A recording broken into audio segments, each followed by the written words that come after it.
So I think a lot of people took note of the fact that you and your wife were seated during the national anthem at the Super Bowl. Yeah. Was that meant to convey a statement? It actually was. Sorry. It really wasn't. What happened was, it was not premeditated at all. Like remember now, the context, like TMZ can tell you anything without speaking to me. I need to tell you, if it was me, I would say, yes, that's what I've done. And I think people would know that about me. But what happened was, we got there, and we were sitting, and now the show's about to start. And my wife was with me, and she wanted to go great. And so she says to me, I know this feeling right here. Like she's super nervous because she performed in the Super Bowl before. I haven't. I'm cool with it.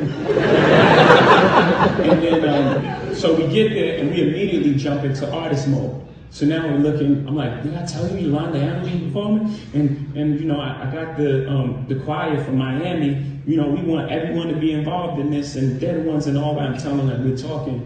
And now I'm really just looking at the show. So I'm looking at the show. Did a mic start? Was it too low to start? We added a bunch of sound because the sound was done for TV. So I had to explain to him as an artist, if you don't feel the music, you can't really reach that level. You can't really reach a level of performance unless you can feel the music. And it was like a big struggle to get all the sound. So I don't know if everyone noticed, there's so many speakers on the floor. And I was like, well, is there too many speakers on the floor? Should some be up here? And I'm looking at the iMag, and I'm like, there's too many cutaways from Yolanda. I want to see the players, but I definitely want to see when she hit that last note. It was beautiful, and they missed it. So the whole time we're sitting there, we're talking about the performance, and then right after that, Denny comes out, and we're talking about how beautiful she looked and how she sound and what she's gone through in her life. For her to be on the stage, we were so proud of her. And then, you know, it finished, and then my phone rang, and it was like, you know, you ain't just. I'm like, what? and by the way, we couldn't stage that. Blue was right next to us. We wouldn't do that to Blue and put her in that position. And if anyone knows Blue, no one knows Blue. There's no way we could. If we told her we were going to do something like that, you would have seen her tackling me 100 times. She's the kid that gets in the car and closes the door and says, "We there yet, Daddy?" You know, so she would say, "What time? Are we doing it? Are we doing it now?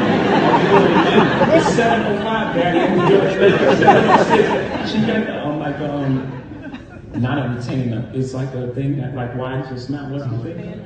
Expander. Shout out to me.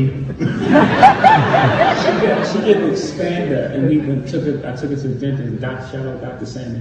And she literally, they have to make it. They took a mold of her teeth, and you know, she literally got in the car and said, "When will it be ready?" I said, "Baby, it's gonna take at least a couple days." So she next day she woke up, "Is my expander ready?" Next day, I got a call from the teacher. She went to school. The teacher, Shoshana, she called me and said, "Blue says you're picking her up to go get her expander."